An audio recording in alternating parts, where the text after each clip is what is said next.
No, no, Anshu, could you also just talk to us about capital allocation by some of these big groups? I mean, if you have a view, Tata has done a big capital allocation. We've earlier seen IT companies, changing the way they used to give dividend, changing the way they used to give buybacks. So large cap groups, large cap companies are looking for better capital allocation, which means higher PE multiples can be justified.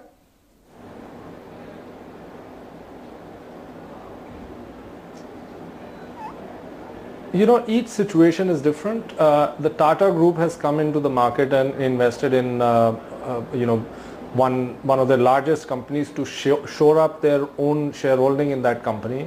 Also, they did it at an attractive valuation because the stock had corrected meaningfully from its peak. And that's when the group came in and decided to buy into that company. They've also tried to unlock value through taking away the cross holdings between various group companies. And that also can only be perceived as a good development because it makes the balance sheet lighter and makes the balance sheet much more focused towards the core line of businesses.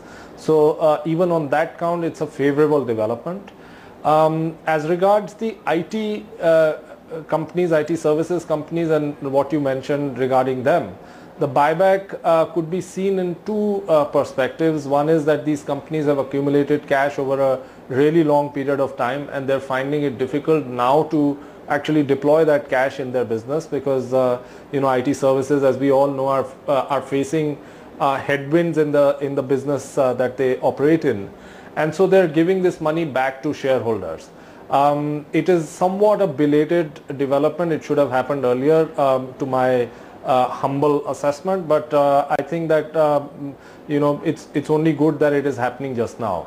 But to read too much into this and to believe that this will lead to value unlocking is something that I don't think would be the right thing to do.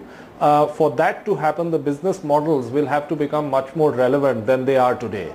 And so the headwinds on the business as regards pricing as well as on margins would have to go away.